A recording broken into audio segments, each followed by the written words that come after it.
오늘 저희가 낚아신 하나님의 말씀은 누가복음 17장 11절로 19절 말씀입니다.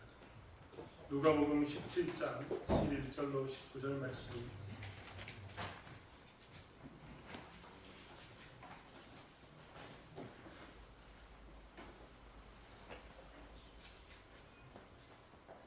누가복음 17장 11절로 19절 말씀을 사셨으면 한 목소리로 함께 합독하겠습니다. 예수께서 예루살렘으로 가실 때 사마리아와 갈릴리 사이로 지나가시다가 한 마을에 들어가시니 나병 환자 10명이 예수를 만나 멀리 서서 소리를 높여 이르되 예수 선생님이여 우리를 불쌍히 여기소서 하거늘 보시고 이르시되 가서 제사장들에게 너희 몸을 보이라 하셨더니 그들이 가다가 깨끗함을 받으니 그 중에 한 사람이 자기가 나은 것을 보고 큰 소리로 하나님께 영광을 돌리며 돌아와 예수의 발 아래에 엎드려 감사하니 그는 사마리아 사람이라. 예수께서 대답하여 이르시되 10사람이 다 깨끗함을 받지 아니하였느냐? 그 9은 어디 있느냐? 이 이방인 외에는 하나님께 영광을 돌리러 돌아온 자가 없느냐 하시고 그에게 이르시되 일어나 가라. 내 믿음이 너를 구원하였느니라 하시더라. 아멘. 반갑습니다. 좀 평안하셨습니까? 오늘 새로 오신 분도 계시고 우리 중고등부 친구들 중에도 세월 분들이 있는데 감사합니다. 한 주간 신앙은 잘 지키셨습니까? 농번기살이 됐다고 제가 지난주도 광고를 했는데요. 사실 농번기가 되면 늘 걱정이 됩니다. 신앙을 어떻게 지킬까 고민할 수밖에 없기 때문입니다. 인생이 이제 여러 가지 문제가 직면하게 되는데 농사 짓는 우리들은 보통 농번기가 되면 신앙이 이렇게 시험을 받습니다. 그렇지 않습니까? 구약을 요즘 새벽마다 계속 강의를 하고 있어서 지금 사무엘 3까지 왔습니다. 말씀드렸던 것처럼 제가 교회를 섬기는 동안 성경 전체를 한번 같이 강의를 하는 게 꿈입니다. 그래서 누가복음도 지금 계속해서 하고 있는데요. 새벽에는 지금 쭉 창세기부터 시작해서 사무엘 3까지 왔습니다. 사무엘 3까지 오는 동안 하나님께서 이스라엘 백성들에게 요구하는 것은 한 가지입니다. 이스라엘 백성들이 가나안 땅에 정착해서 농사를 지어야 되는데 농사는 방법을 모릅니다. 그래서 그들이 눈 돌린 게 어디냐면 농사를 잘 짓는 바알과 아세라를 섬기는 사람들의 농사법이었습니다. 그래서 그들은 바알과 아세라를 섬기면서 그 농사 짓는 법을 배웁니다. 그렇지 않습니까? 유목민으로 소와 양을 키우다가 어느 날 농사를 지어야 되니까 어떻게 하겠습니까? 그래서 주변 사람들의 도움을 받게 된 겁니다. 그런데 중요한 것은 그러면서 자꾸만 바알과 아세라를 섬기는 그런 절기로 살다가 하나님을 떠나서 바알과 아세라를 섬기는 삶을 살게 됩니다. 그런데 오늘 우리 홍준수 지사님 찬양 가운데도 했던 것처럼 하나님께서는 그런 이스라엘 백성들에게 뭘 말씀하셨냐면 야 내가 이른 비와 늦은 비를 내리겠다 라고 말씀하셨습니다. 너희의 농사는 누가 책임지느냐? 이른 비와 늦은 비를 내리는 하나님께서 책임지시겠다. 그러니 너희는 바알과 아세라의 농사법을 따르지 말고 하나님의 농사법을 따라라 라고 말씀하셨던 겁니다. 이른 비와 늦은 비를 준다는 약속이 그냥 막연하게 축복하겠다 이런 의미만 있는 게 아니라 농사 짓는데도 이른 비와 늦은 비는 하나님이 주시겠다라는 약속입니다. 농번기가 될 때마다 고민되시면 꼭 고백하십시오. 하나님, 세상은 주일날도 일해야 되지만 주일날도 농사를 지어야 되지만 우리는 하나님께서 이른 비와 늦은 비를 주실 줄 믿습니다. 우리의 농사법은 하나님 주시는 농사법고 지금 바알과 아세라를 섬기는 저 농사법과 하나님을 섬기는 농사법이 다른 것처럼 우리의 농사법은 하나님 주시는 농사법입니다 라고 고백하시면서 나가길 원합니다. 혹시 손해보면 어떻게 되냐고요? 하루 늦게 쉬면 어떻게 되냐고요? 걱정하지 마십시오. 그러면 하나님께서는 하늘을 열어서라도 여러분을 먹이실 줄 믿습니다. 믿음이 무엇일까라고 이야기할 때마다 사실 우리는 이런 문제 가운데서 고민하지 않을 수가 없습니다. 여러분 믿음이 뭘까요? 진짜 믿음이 교회 다니면 늘 믿음이란 말을 듣는데 믿음이 무엇일까라고 이야기하면 고민하지 않을 수 없는 단어가 믿음입니다. 그렇지 않습니까? 우리가 사실 교회 다니면서 믿음 없는 사람이 어디 있겠습니까? 그런데 보면 어떤 사람은 하나님 주신 방법대로 농사를 짓는 사람이 있는가 하면 어떤 사람은 아니야 그래도 바알과 아세라를 지켜야지 그들의 농사법이 전통이 있고 많은 수확량을 가졌으니까 오랫동안 그들이 했으니까 그들을 따라가는 게 당연한 건 아니겠어라고 고백하는 사람들이 있는 것처럼 믿음은 사실 일하는 때 필요한 줄 믿습니다. 오늘 사실 성경 본문에 있는 나병 환자들에게도 사실은 믿음이 필요했습니다. 나병이 걸린다는 것은 굉장히 끔찍한 일입니다. 지금도 나병은 다 치료되지 않는, 물론 이제 완치되었다라고 표현하면서 번지지 않는 것을 이야기합니다만, 우리가 보통 완치라고 진짜 이야기하면, 만약에 감기를 걸렸다라고 이야기하면 감기가 완전히 사라져서 내 폐의 기능이 정상적으로 돌아오고 호흡을 잘하고 하는 게 완치지 않습니까? 코로나 이후에 후유증으로 있는 사람은 완치됐다라고 이야기하기보다는 계속해서 코로나로 고통당하고 있는 모습이지 않습니까? 지금 나병이 완치됐다 이 말은 무엇이냐면 완전히 사라져서 내 썩어 물들었던 피부가 재생이 되고 손이 이렇게 구워졌는데 손이 다 펴지고 짓물렀던 눈썹이나 이런 것이 다 나오는 게 완치 아니겠습니까? 근데 그런 모양의 완치는 지금도 어렵습니다. 과거에는 나병에 걸리면 불치병이었습니다. 우리나라에도 그런 말이 있습니다. 나병에 걸리면 어린아이의 심장을 먹으면 낫는다더라. 이런 말이 있어가지고 예전에는 나병 환자들이 마을에 오면 사람들이 두려워했습니다. 혹여라도 우리 자식들 심장 꺼내갈까 봐. 그런 일은 없었는데 그런 말이 있을 만큼 사람들은 나병이 천형, 하늘에서 내린 병이라고 생각했고 나을 수 없는 병이라고 생각했던 겁니다. 오늘날도 굉장히 힘들게 나병 환자들은 살아갑니다. 그렇지 않습니까? 지금 우리나라는 나병이 없는데요. 나병 발생률이 지금 이렇게 일반적인 상황에서 나타나지 않는데 지금도 나병이 있는 곳이 있습니다. 아무튼 나병이라는 것은 그때도 지금도 천형인 게 분명합니다. 천형, 나쁜 의미가 아닙니다. 고칠 수 없는, 정말 어쩔 수 없는, 은혜가 없이는 살 수 없는 그런 병이었다는 겁니다. 이스라엘도 마찬가지입니다. 이스라엘은 나병에 걸리면 이스라엘의 그 주셨던 말씀에 따라서 나병을 처리했어야 했습니다. 레위기 13장과 14장, 무려 2장에 거쳐서 하나님께서는 나병 환자들에 대한 이 규례를 가르치십니다. 성경이 그 당시 엄청나게 비싼 파피루스나 양피지에 쓰였던 것을 고려해 본다면 성경이 2장을 할애했다. 그것도 굉장히 긴 말씀을 할애했다. 이것은 그 부분에 대해서 하나님께서 굉장히 신경 쓰고 있었다라는 표현이기도 합니다. 그런데 레위기 13장과 14장은 2장을 통틀어서 어떻게 하냐면 하나님께서는 이 나병 환자들에 대한 규례와 규칙을 정하십니다. 먼저 나병 환자들이 병이 걸리면 레위기서 13장 46절에 있는 말씀처럼 그들은 부정한즉 혼자 살되 진영 밖에서 살지니라 라는 말처럼 진영 밖으로 쫓아냈어야 했습니다. 이것은 자기가 나가겠다 이 아니라 무조건 나가야 됩니다. 선택권이 없습니다.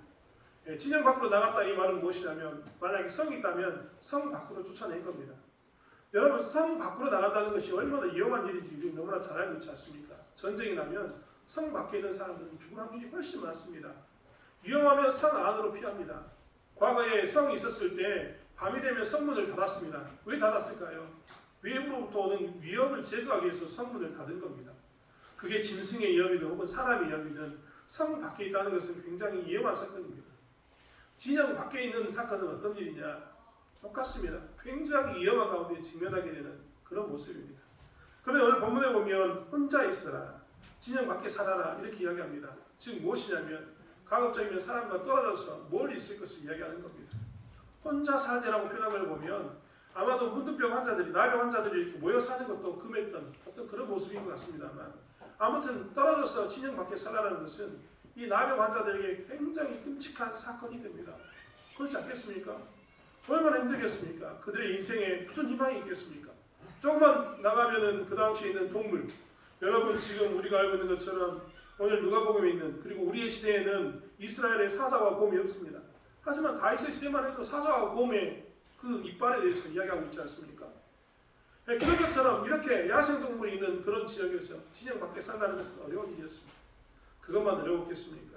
그들은 진영 밖에 살면서 먹을 것은 어떻게 먹느냐? 농사를 지어야 밥을 먹고 뭘 할 텐데 그들은 아무것도 없지 않습니까?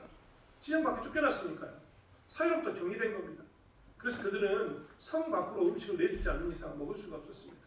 진영 안에 있는 사람들이 음식을 갖다 주면 먹을 수 있는 그런 사람들이었습니다. 만약에 사회적으로 어려움이 찾아오면 제일 먼저 소외되는 사람은 누굴까요? 진영 밖에 있는 사람. 그렇지 않습니까? 우리도 배고프면 당장 내 새끼를 먹이지 다른 사람 배고프니까. 그런 것처럼 진영 밖에 있는 사람들은 그런 위험 가운데 놓일 확률이 훨씬 많았던 사람들입니다. 그들은 이렇게만 사는 게 아닙니다. 레위기서 13장 45절의 말씀은 나병 환자는 옷을 찢고 머리를 풀며 윗입술을 가리고 외치기를 부정하다 부정하다 할 것이오라고 이야기합니다. 병이 있는 날 동안은 늘 부정할 것이다라고 이야기하면서 그들은 부정함을 외치고 살았어야 했습니다. 여러분, 이 땅에서, 이 이스라엘 땅에서 옷이었다는 것은요, 우리가 겨울에 이불이 없다는 것과 똑같습니다. 제가 아프리카 케냐 가가지고요, 깜짝 놀란 게 있습니다. 저는 아프리카 사람들이요, 막 이렇게 옷 하나 입고, 뭐 아니면 팬티만 입고 이렇게 사는 줄 알았거든요. 아프리카 케냐 갔는데요, 아프리카 케냐 아침에 사람들이 나와 있는 거 보니까 어떻게 하면, 우리 소위 말하는 오리털 파카 있지 않습니까? 오리털 파카. 이런 거 입고 나오는 거예요, 사람들이 다. 나는 아프리카에 옷 보내기 하면은 반팔, 반바지 이런 것만 보낸다고 생각했는데, 보니까 그 사람들 보니까, 아, 앞으로는 내가 오리털 파카, 잠바 이런 거 보내야겠구나. 거기는 우리가 생각하기에는 따뜻할 것처럼 보이지만 한 6도, 7도, 10도만 되면 춥거든요. 그래서 그들은 난방기구가 없으니까 어떻게 하냐면 옷으로 버팁니다. 이스라엘도 마찬가지입니다. 난방기구가 없기 때문에 옷으로 그들의 체온을 유지하고 살아야 되는데 그들이 옷을 찢었습니다. 머리를 풀었습니다. 그리고 그들 입술을 가리고 뭐라고 이야기하냐면 오는 사람들에게 나는 부정합니다, 부정합니다라고 외쳐야 합니다. 이 말은 무엇이냐면 자기의 외모를 통해서 혹은 자기의 가지고 있는 것을 통해서 자기의 입술을 통해서 이 나병 환자들은 뭘 고백하고 살아야 되냐면 나는 부정하다, 부정하다라고 고백하고 살았어야 했던 사람들인 겁니다. 그래서 그들 주위에 사람이 오면은 나 만지면 당신 부정해집니다. 나 만지면 당신 부정해집니다. 떠나십시오라고 외치는 사람이 누구였느냐? 나병 환자들이었습니다. 이런 사람들이 나병 환자의 삶이었던 겁니다. 굉장히 끔찍한 삶을 살았을 겁니다. 이들에게 있어서 소원이 무엇인가라고 이야기하면 그들의 소원은 오직 하나였을 겁니다. 빨리 무엇이 낫는 것? 나병이 낫는 것. 유일한 소망 아니겠습니까? 자기 질병 하나 있는데 이거 낫지 않는 게 얼마나 끔찍합니까? 저도 이번 주 내내 지난주부터 시작해서 감기에 시달렸는데요. 이번 독감 정말 독하다는 걸 내가 뼈저리게 느꼈습니다. 아니 기침을 하고 싶은데 기침을 하면 머리꼬리 울려가지고 기침하면서 이렇게 기침을 한다니까. 큰 소리도 기침을 못합니다. 이거 자꾸 난 다음에 이렇게 기침하는데 열 나고 음식은 맛이 없고 기침하는데 죽겠더라고요. 이제 좀 기침이 사라지니까 살만합니다. 이제 좀 난 살겠다. 이런 말을 지금 이제 좀 할 수 있습니다. 이렇게 우리는 작은 질병 하나만 있어도 빨리 낫고 싶어하고 고통스러워하는데 나병 환자들은 얼마나 빨리 나병이 낫고 싶었겠습니까? 최대한 빨리 이 문제를 해결하고 좀 살고 싶다라는 고민이 있었을 겁니다. 그래서 그들은 오늘 예수님께서 예루살렘을 지나서 이 사마리아와 갈릴리 사이로 지나간다는 이야기를 듣자마자 어떻게 했냐면 그들 10명의 환자들이 마을 앞에 서서 외쳤습니다. 12절에 보면 한 마을에 예수님이 들어가시니 나병 환자 10명이 예수를 만나 멀리 서서 이렇게 이야기합니다. 아까 이야기했던 것처럼 그들이 만약에 예수님 앞에 이렇게 나병이 걸린 상태를 가졌습니까? 그들은 죽습니다. 왜냐하면 부정한 자가 거룩한 곳에 침입했기 때문에 하나님의 말씀을 지키지 않았기 때문에 죽을 확률이 많은 겁니다. 그래서 그들은 자기들의 질병은 낫고 싶고 이 병은 낫고 싶고 예수께 나가면 질병이 나을 수 있다는 그 믿음 때문에 어떻게 하냐면 멀리 서서 외친 겁니다. 뭐라고 외쳤습니까? 예수 선생님이여 우리를 불쌍히 여기소서라고 소리를 높여 크게 외쳤습니다. 예수 선생님 우리를 좀 살려주십시오. 예수님 우리를 살려달라는 게 아니라 호칭에 예수 선생님 이렇게 외치면서 그들은 뭐라고 얘기하냐면 자기를 불쌍히 여겨달라고 이야기합니다. 여러분 이 사람에게 이들에게 믿음이 있었을까요? 없었을까요? 저는 개인적으로 이들이 믿음이 있는 사람인 것이라고 저는 결론을 내었습니다. 왜냐하면 여러분 한번 생각해 보십시오. 나병 환자로서 그들이 지금 천정이라고 생각하는 사람들 가운데서 부정적인 시각을 가지고 살고 있었고 마을에 오면 죽을지도 모르는데 그들이 예수께서 왔다는 이야기를 듣고 어떻게 합니까? 비록 멀리 서서 소리를 치지만 그들 나름대로 표현하고 있는 겁니다. 마을 사람들이 가까이 가면 안 되는데 오늘 본문을 보면 한 마을에 들어가시니 나병 환자 10명이 예수를 만나 멀리 있어서 이들은 지금 목숨을 걸고 마을에 들어와서 예수께 소리 지르고 있는 겁니다. 비록 떨어져 있지만 뭐라고 얘기하냐면 예수님 우리를 낫게 해주십시오. 우리를 불쌍히 해주십시오라고 외치고 있는 겁니다. 아마 믿음 없이는 이런 행동을 할 수 없을 겁니다. 그러면 이것 때문에 내가 이들을 믿음 있다고 이야기하느냐? 그렇지 않습니다. 이들에게 믿음 있다고 이야기하는 것은 14절 때문에 그렇습니다. 14절의 말씀을 보면 이렇게 기록되어 있습니다. 보시고 이르시되 가서 제사장들에게 너희 몸을 보이라 하셨더니 그들이 가다가 깨끗함을 받은지라. 예수님이요 나를 불쌍히 여기십시오라고 이야기하면 예수님이 기적을 베푸셔가지고 그 문둥병 나병을 낫게 해주시면 좋습니다. 사실 이스라엘 백성들은 나병이 없어져도 스스로 내가 나병 나았으니까 마을에 들어가겠다라고 이야기할 수가 없었습니다. 그들은 나병이 나오면 제사장에게 가가지고 검사를 맡았어야 했습니다. 그리고 제사장은 유예기간을 두고 다 나았다라고 이야기하면 제사를 지내고 그 사람들을 허락해서 마을 안에 보내주었습니다. 그래서 제사장에게 간다 이 말은 무엇이냐면 내가 지금 다 나았다는 것을 인정하고 가는 것입니다. 그런데 오늘 본문에 보면 그 어디도 예수님께서 먼저 치러줬다는 말이 없습니다. 심지어 오늘 본문에 보면은 이 사람들 중에 한 사람이 길을 가다가 자기가 나은 것을 보았습니다. 즉 제사장에게 가라라고 이야기했을 때 이들의 발걸음이 제사장에게 가고 있는데 예수님은 아직 낫지 않는 상태에서 제사장에게 가라라고 이야기한 겁니다. 여러분 아까도 제가 말씀드렸지 않습니까? 내가 부정한 상태에 있는데 부정한 내가 다른 사람을 정결한 사람이 나에게 가까우면 나는 부정하다 이렇게 외쳐야 되는데 제사장에게 내가 찾아가가지고 제사장을 부정하게 만든다고 생각해 보십시오. 이것은 큰 죄가 됩니다. 그런데 이들은 지금 어떻게 되냐면 예수님이 제사장들에게 너희 몸을 보이라라고 얘기하니까 어떻게 하냐면 갑니다. 그리 가다가 깨끗함을 입습니다. 즉 이들은 최소한 믿음 없는 사람이 아니라 믿음 있는 사람이었다는 겁니다. 사실 믿음을 좀 이렇게 나누는 것은 굉장히 말이 안 된다고 생각합니다. 믿음이 뭐 좋은 믿음, 나쁜 믿음, 뭐 이런 말 자체가 믿음은 안 된다고 생각합니다. 믿음의 단계가 1단계, 2단계 있다. 이런 것도 사실은 저는 말이 안 된다고 생각합니다. 하지만 오늘 굳이 우리가 오늘 본문 때문에 굳이 이야기한다면 믿음은 이렇게 두 가지로 나눌 수 있는 것 같습니다. 먼저는 뭐냐면 이렇게 오늘 10명의 나병 환자가 예수님께서 가서 제사장에게 네 몸을 보이라고 이야기하니까 보이는 이런 믿음, 이런 게 우리 가운데 있는 보편적인 첫 번째 믿음, 1단계의 믿음인 것 같습니다. 1단계라고 얘기하니까 이게 뭐 낫다 이런 이야기 아닙니다. 이런 믿음이 있다는 겁니다. 이런 믿음의 종류 중에 이런 믿음이 있습니다. 이런 믿음은요 특징이 뭐냐면 나의 문제를 해결받는 데 있습니다. 오늘 그렇지 않습니까? 나병 환자들은 믿음이 있었다니까요. 예수님이 가서 제사장에게 보이라고 이야기하니까 갑니다. 예수님이 찾아온 것도 믿음이었습니다. 아무튼 이들의 믿음이 있었는데 이 믿음은 어디에만 사용되고 있느냐? 자기의 문제를 해결하는 데 사용되고 있습니다. 그들은 지금 나병을 해결하러 왔었고 그들이 나병이 나는 것을 보고 가다가 깨끗한 것을 보고 난 다음에 그들은 어떻게 했느냐? 그들은 제사장에게 아마도 갔을 겁니다. 왜냐하면 제사장에 가서 지금 뭘 해야 됩니까? 나았다는 것을 인정받아야 되니까. 그러면 뭐가 해결됩니까? 이제 드디어 가족을 만날 수 있습니다.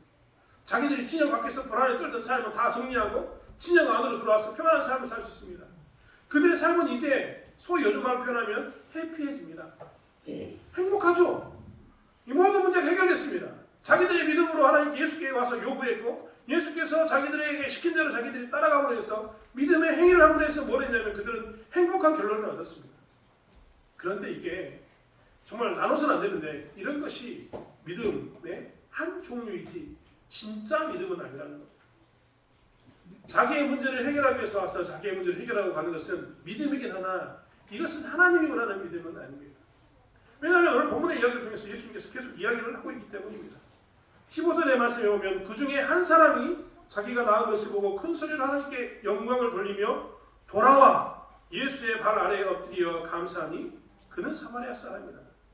오늘 우리는 아까 이 10명의 나병 환자들이 예수님을 부를 때 예수 선생님이여 라고 했던 두 가지의 호칭이 있었다는 것을 분명히 보았습니다. 우리가 예수 그리스도 이렇게 고백하는 것은요 예수는 그리스도입니다라는 것에 대한 이 고백입니다. 호칭인 거죠. 제 이름을 부를 때 여러분이 목사님하고 부르거나 혹은 저희 집에서는 진수나라고 부르겠죠. 저희 아이들은 아빠라고 부르겠죠. 이런 게 다 호칭입니다.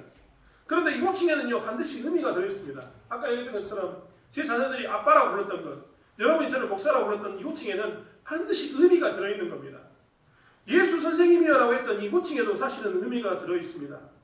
보통 선생님이라는 단어를 이 그리스말 헬라어로는 어떻게 쓰냐면 디다스칼레라는 말을 쓰게 됩니다. 디다스칼레. 이것은 무엇이냐면 어떤 의미를 가지고 있냐면 일반 선생님이라는 의미를 뛰어넘어서 가르침의 대가, 아주 가르침을 잘 가르치는 사람은 이야기했던 것처럼 디다스칼레라는 말을 써서 씁니다. 보통 성경에는 예수님에 대해서 디다스칼레라는 말을 계속 사용하고 있거든요. 그런데 오늘 이 10명의 나병 환자들은 예수 선생님이여라고 외치는 그 호칭에 선생님이여를 뭐로 불렀냐면 디다스칼레라고 외치지 않고 에피스타테라는 말로 불렀습니다. 이 에피스타테는 선생님이라는 말이 포함되어 있긴 하지만 그 의미를 조금 더 세분화하면 무슨 의미가 들어있냐면 주인님, 당신이 나를 보낸 자입니다. 나의 운명은 당신에게 있습니다. 이런 고백이 뭐냐면 에피스타테라는 말이 들어있는 겁니다. 그들은 예수 선생님이라고 이야기하면서 예수여 에피스타테라고 외쳤는데 그 안에는 당신이 나의 모든 주권자이시고 당신이 나의 주인이다 라는 고백이 들어있었던 겁니다. 그냥 가르침을 잘 가르치는 위대한 선생님이라는 단어가 아니라 나는 당신에게 완전히 속해 있습니다. 나는 당신의 말을 들을 수밖에 없는 존재입니다. 그리고 당신은 나에게 명령하는 존재입니다. 나는 오늘 성경의 표현들이 얘기한다면 돌아와서 당신의 발 아래에 엎드려서 고백해야 할 종입니다라는 고백이 예수 선생님이라고 이야기했던 에피스타테에 대한 호칭이었습니다. 그런데 10명의 나병 환자들은요, 자기 질병이 낫자마자 그들은 어디로 갔다고요? 10명 중에 9명은 예수님을 내가 그 발 앞에 엎드려서 섬기는 대상으로 고백하고 살았음에도 불구하고 자기의 믿음이 해결되니까, 자기의 삶이 편해지니까 10명 중에 9명은 그 자리에 그대로 남아있습니다. 자기의 삶으로 돌아갔다는 겁니다. 그런데 그 중에 한 명만 오직 그의 고백처럼 어디로 돌아왔냐면 예수의 발 앞으로 돌아왔습니다. 그리고 예수의 발 앞에 돌아와서 그가 예수님께 고백했던 겁니다. 뭘로 고백했을까요? 에피스타테라고 이야기했던 당신이 나의 주인입니다라는 것을 고백했던 겁니다. 이 사건을 통해서 예수님은 묻습니다. 10사람이 다 깨끗함을 받지 않았느냐? 그 9은 어디 있느냐? 이 이방인 외에는 하나님께 영광을 돌리러 돌아온 자가 없느냐? 하나님께 영광을 돌리는 사람이 한 사람밖에 없다고 예수님은 이야기합니다. 그리고 그것을 그치는 게 아니라 19절을 보면 일어나 가라 내 믿음이 너를 구원하였느니라 라고 이야기합니다. 10명의 나병 환자가 있었는데 9명의 믿음은, 자기의 믿음은 예수께 나아가서 기도하고 목숨을 걸고 예수께 나아가서 자기의 문제를 외치고 부르짖습니다. 그리고 예수가 시키는 대로 그 9명은 열심히 자기의 믿음을 예수가 시킨 대로 자기의 믿음 안에서 반응합니다. 그리고 자기의 삶의 문제가 해결되면 그들은 거기서 끝입니다. 그런데 진짜 에피스타테라고 이야기하면서 예수님이 나의 주님이라고 고백했던 이 한 사람의 이 사마리아인은 뭘 고백했냐면 예수님의 발 앞에 엎드려서 고백했고, 예수님은 그 믿음을 통해서 무엇을 하겠냐면 너의 영적인 문제였던 구원까지 해결되었다라고 이야기합니다. 사실 믿음을 나눌 수는 없지만 믿음을 나눈다면 첫 번째 믿음, 9명이 가졌던 믿음은 내 삶의 문제만 해결해주면 그것으로 만족합니다라는 믿음입니다. 하지만 두 번째 믿음은 어떤 믿음이냐면, 한 사람이 가지고 있었던 믿음은 무엇이냐면 나는 내 삶의 평안한 것, 내 삶의 문제만 해결되는 것으로 끝나는 게 아니라 내 영혼이 사는 데까지 가야 합니다. 그리고 내가 내 인생을 아예 예수님이 나의 주인인 것으로 고백하는, 이제 예수 중심의 삶으로 살겠습니다라고 고백하는 그 믿음 가운데 살기를 원합니다라고 고백하는 것이 나의 믿음입니다라고 고백했던 그 믿음이 있는 겁니다. 아멘. 사실 예수 믿는 우리들은요, 우리 믿음이 어디 있는가를 살펴보아야 합니다. 교회를 다니면서도 내 믿음이 내 문제가 해결되면 내 믿음은 여기까지라고 이야기하는지, 아니면 내 삶은 아예 예수님 중심으로 서 있는 것, 그리고 예수님을 나의 주인으로 받아들여서 나는 내 영혼을, 내 인생을 하나님께 드립니다라고 고백하는 것 가운데 서 있는지 살펴봐야 된다는 것입니다. 아멘. 이번 주에 군인이 되는 것에 대해서 다시 한번 생각하는 시간이 좀 있었습니다. 군인이 된다. 군대 갔다 온 지가 굉장히 오래됐는데요. 군인이 된다는 게 어떤 것인가. 다시 한번 20년 넘게 묵혀뒀던 생각을 한 적이 있습니다. 군인이 된다는 게 무엇일까요? 군인이 된다는 것은 군인인 거죠. 다른 설명이 없습니다. 제가 군대 다녔을 때 이런 이야기하면 우리 학생들이 또 옛날 이야기한다고 그럴까 모르겠지만, 제가 군인 됐을 때요, 군대 다닐 때 제 주변에 이 서울대 연구대 다니는 사람들이 있었습니다. 그들도 이제 군인이 되니까 군대에 들어오게 되지 않습니까? 그중에 행정병 출신 중에 굉장히 똑똑하신 이 서울대 출신 행정병도 있었습니다. 반면에 서울대 연구대 나온 친구들 중에 굉장히 고문관도 있었습니다. 고문관이 뭐냐면, 요즘 고문관을 표현 안 하겠죠. 요즘 관심사병 이런 걸 표현할 것 같습니다. 여기다 노란색 마크 달아준다고 하더라고요. 그런데 그 사람들이 뭐냐면 군대에 들어왔는데 군대에 잘 적응하지 못하는 군대 부적응자입니다. 군인이라고 군복을 입고 있는데 군 생활에 대해서 잘 못 쫓아옵니다. 왜 그러느냐? 군인답지 않게 살고 있는 그들이 왜 관심사병이 됐느냐? 그들은 군대 문화에 완전히 젖어들지 못했기 때문에 그렇습니다. 그들이 왜 관심사병 고문관의 이야기를 듣냐면, 그들이 과거에는 이 군대 담 밖에 있을 때는 군인이 아니라 민간인으로 살지 않습니까? 민간으로 살 때는 자기 마음대로 살아도 됩니다. 예를 들면 우리 아이들이 여기 있는데, 죽어도 아이들이 있는데요, 어제 분명히 이 가운데는 밤 늦게까지 게임하는 친구도 있었을 겁니다. 아침 일어나면서 교회 가야 말아야 돼 막 이러면서 일어난 친구도 있었을 거예요. 우리 이경 집사님이 정말 죽어도 정말 연락 잘하고 잘 챙기는데 전화 받으면서 전화를 받아봐라 고민하는 친구들 분명히 있었을 겁니다. 분명히 있었을 거예요. 왜냐하면 민간인이니까 아직 죽어도 보고 자기 마음대로 살 나이니까요. 제가 이 친구들에게 금요일부터 조심해야 된다. 금요일날 날 새면 토요일날 늦게까지 자고 토요일날 늦게 자고 오후 일어나면 또 잠 안 와서 또 토요일날 늦게까지 놀고 그럼 주일날 못 지킨다라고 이야기했거든요. 아무튼 그런데 중요한 것은 뭐냐면 민간인으로 살 때는요. 11시, 12시, 1시까지 살아도 상관없습니다. 놀고 늦잠 자면 누가 혼내기는 하겠죠. 미안하면. 이런 말 듣겠죠. 야 아직도 자냐? 부모님 이런 이야기 하겠죠. 그렇게 사는 건 민간인은 그렇게 살 수 있다니까요. 하지만 군인이 됐는데 군인이 만약에 그렇게 산다. 이거는 불가능한 일입니다. 군인은 6시 되면 기상해야 됩니다. 10시 되면 자야 됩니다. 정해진 시간에 밥 먹어야 됩니다. 오늘은 밥 먹기 싫다고 라면 먹는다고 이야기하면 군대 가서 맞습니다. 왜 그럴까요? 정해진 대로 살아야 되니까. 당연한 거죠. 그런데 만약에 이 고문관, 관심병사를 했던 이 사람들처럼 만약 이 군대 문화에 완전히 젖어들지 않으면 그때 어떻게 되냐면 어정쩡한 사람이 됩니다. 그러면서 민간인도 아니고 군인도 아니고 군복은 입고 있는데 생각은 민간인이 이런 사람이 생기게 되는 겁니다. 그러면 그때부터 문제가 되는 겁니다. 제가 왜 군인에 대해서 이렇게 생각하고 장황하게 설명을 하냐면 예수를 믿는다는 것, 예수를 주로 고백하면서 따른다는 것은 무엇입니까? 우리가 믿음의 좀 전에 단계를 두 가지로 이야기했었는데 어떤 믿음은 내 문제만 해결되면 끝, 내 삶이 평온하면 끝, 내 삶이 평온하면 괜찮아? 이것으로 충분합니다라고 이야기하는 사람이 있는가 하면 어떤 사람은 이 한 사람의 사마리아인처럼 내 영혼의 문제까지 하나님께서 해결하기를 원합니다. 그리고 나는 예수의 발 앞에 엎드려서 내 인생을 살기로 했기 때문에 예수의 발 앞에 엎드려 살기를 원합니다 하는 이런 믿음이 있는데 우리의 믿음이 어디까지 있는가 한번 살펴보자는 겁니다. 교회를 다니면서도요 어떤 사람은 굉장히 고민스러워합니다. 어려워합니다.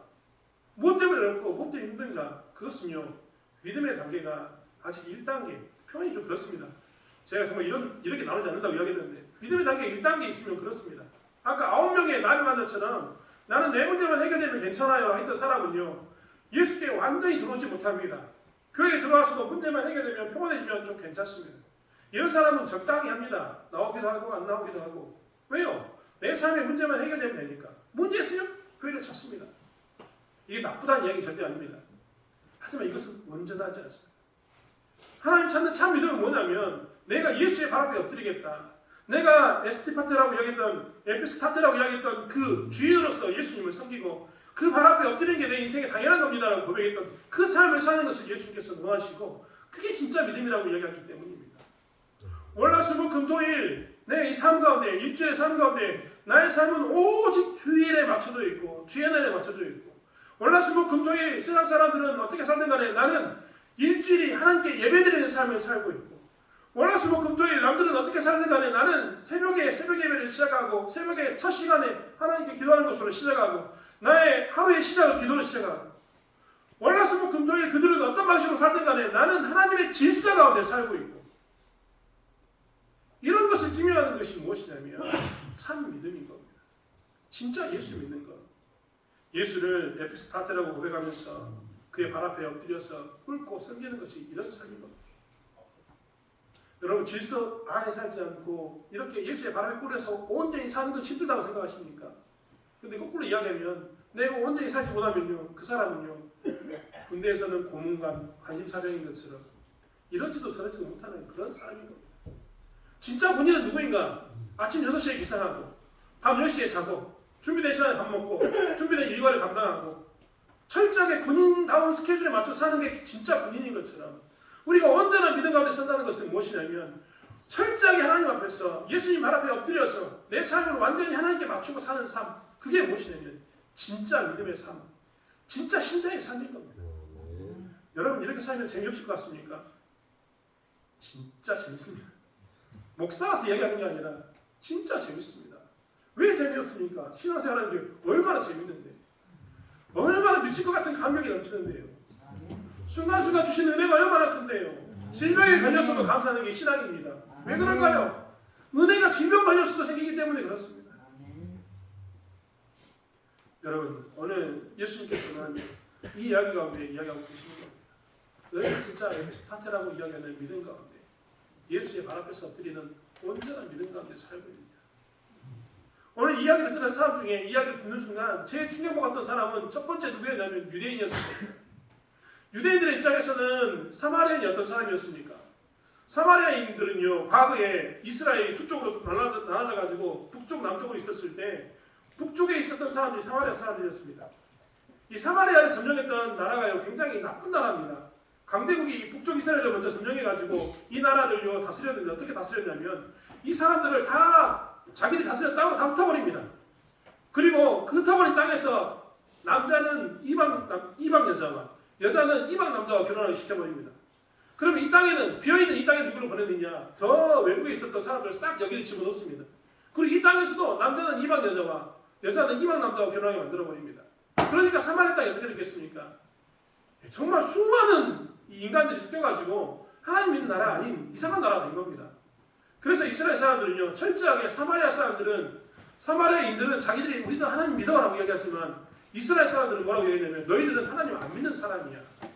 너희들은 부정한 사람이야. 너희들은 우리와 같다라고 얘기하면 우리는 너희가 섞일 수가 없어라고 이야기하면서 갈릴리에서 이 유대 땅으로 갈 때도 어떻게 하냐면 사마리아 땅을 지나가지 않고 이렇게 돌아갑니다. 그만큼 이 사람들은 경멸했던 사람들입니다. 너희들은 부정한 사람, 믿음 없는 사람, 너희들은 정말 믿음이 없어서 우리가 상종할 수 없는 인간, 이렇게 생각했는데 오늘 예수님이 뭐라고 이야기합니까? 열 사람이 다 깨끗함을 받지 아니하느냐? 그 9은 어디 있느냐? 이 이방인 외에는 하나님께 영광을 돌리러 돌아온 적이 없느냐? 이 이야기를 듣던 유대인들은 기겁을 했을 겁니다.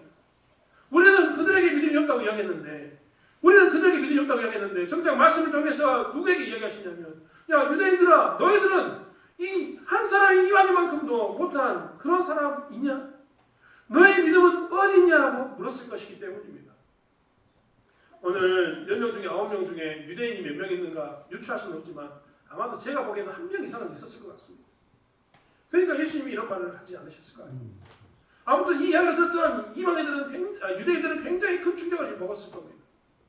그동안 우리가 살아왔다고 했던 믿음을 되돌아보는 시간을 그들은 분명히 가졌을 겁니다. 두 번째로 충격 먹었던 사람은 누구일까? 두 번째로 충격 먹었던 사람은요, 사도들이었을 겁니다. 우리는 지난 시간에 17장을 보았는데요. 17장 5절에 보면 사도들이 주께 여짜오되 우리에게 믿음을 더하소서 하니 라고 이야기하는 부분이 나옵니다. 그때 겨자씨만한 믿음이 있으면 이라고 예수님이 이야기하셨습니다.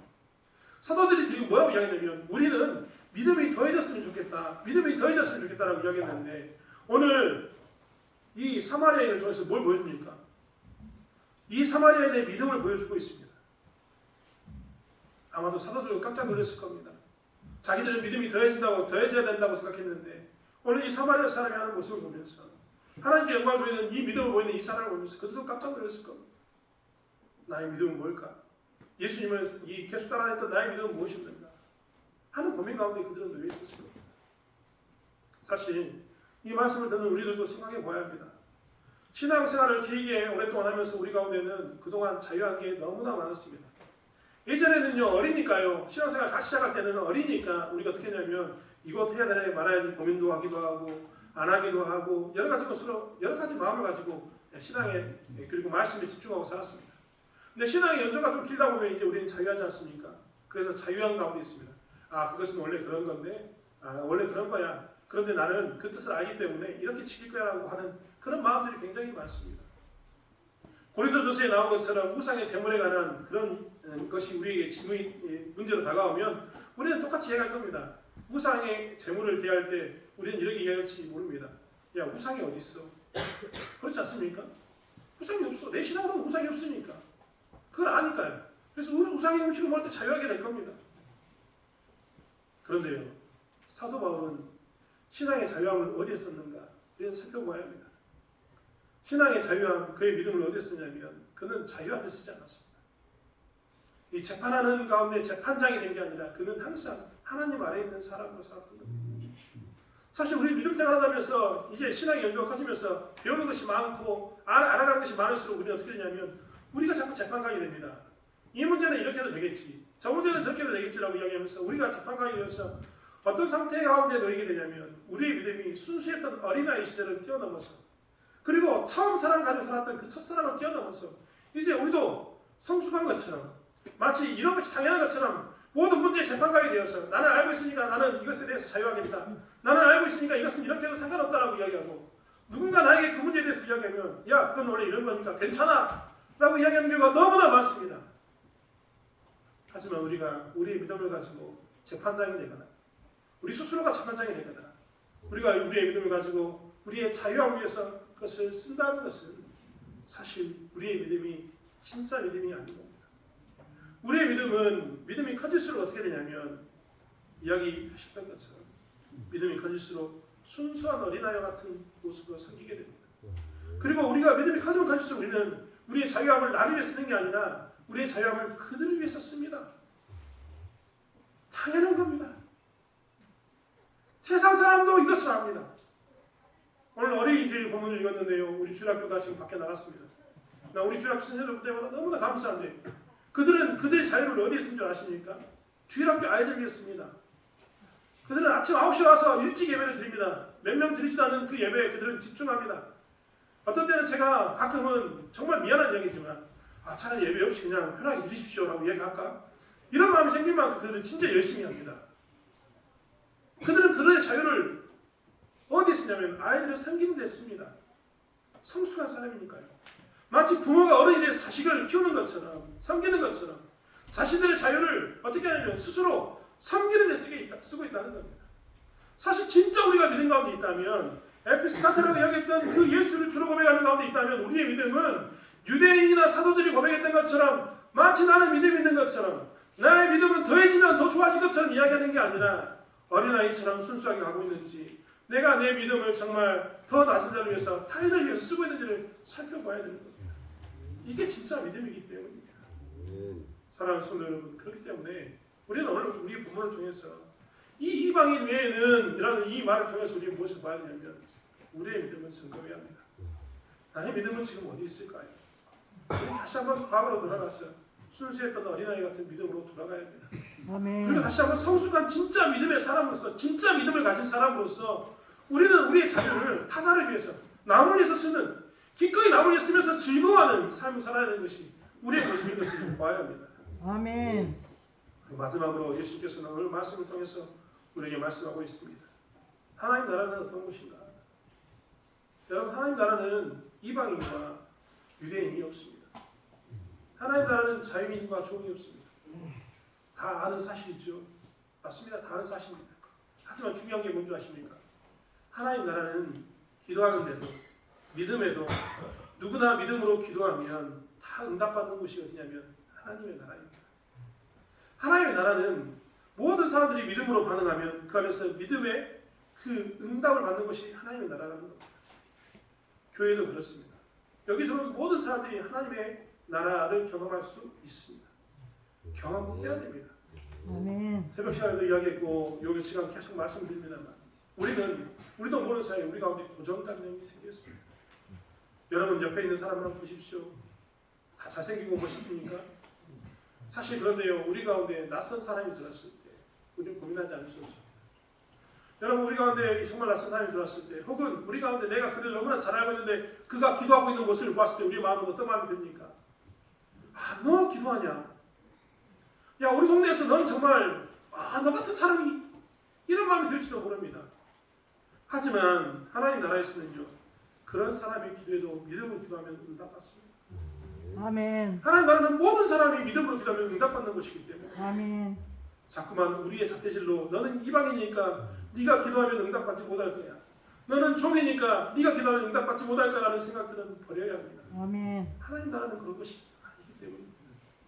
그렇기 때문에 누가 기도하든 어떤 사람이 어떤 모양으로 기도하든 하나님께 부르시는 자를 본다면 우리는 어떻게 해야 되냐면 하나님 그에게 그의 믿음대로 반응해 주십시오라고 고백하는 것. 그런 하나님의 나라를 만들어야 되는 것입니다. 사랑하는 성도 여러분, 우리는 오늘 정말 나눌 수 없는 믿음을 두 단계로 나눠서 보았습니다. 그리고 예수님께서 이 말씀을 왜 하셨는지를 살펴보았습니다. 이 이방인 외에는 이라는 이 단어는 굉장히 의미 있는 단어로 아마 들었던 모든 사람들에게 들렸을 것입니다. 우리 또한 다시 한번 우리의 믿음을 점검하시고 내가 진짜 믿음 가운데 있는지를 살펴보시고 그리고 정말 예수를 주로 고백하는 믿음 가운데서 내 인생이 예수 안에 것을 즐거워하는지를 살펴보시고 내 믿음을 온전히 예수께 드리는 예수 발 앞에 드리는 그런 삶을 살아가는 저와 여러분이 되길 원합니다. 아멘. 그리고 또한 우리가 누구나 응답받으면 기도한 믿음으로 기도하면 응답받는 것이 하나님의 나라라는 것을 기억하면서 살아가는 저와 여러분이 되길 원합니다. 아멘. 그리고 무엇보다도 우리의 믿음을 다시 한번 회복하는 저와 여러분이 되길 원합니다. 아멘. 기도하겠습니다. 하나님, 이 이방인 외에는 하나님께 영광을 돌리러 올 자가 없느냐라고 외치셨던 부르짖음이 우리에게 외치는 바인 줄 믿습니다. 하나님, 우리가 정말 믿음으로 반응하게 도와주시고 진정한 믿음으로 돌아갈 수 있도록 붙잡아 주실 줄 믿습니다. 진짜 믿음이 무엇인지를 다시 한번 살피면서 예수의 발 아래 엎드려 사는 삶, 에피스타트라고 여기며 예수 선생님이여라고 외쳤던 그 고백이 내 삶이 온전히 이루어지는 삶을 쫓아가는 저희들 에게 도와주실 줄 믿습니다. 하나님, 부족한 저희들에게 은혜를 베푸심으로 인해서 성령의 충만한 가운데 쫓아갈 수 있도록 하나님께서 우리에게 성령의 충만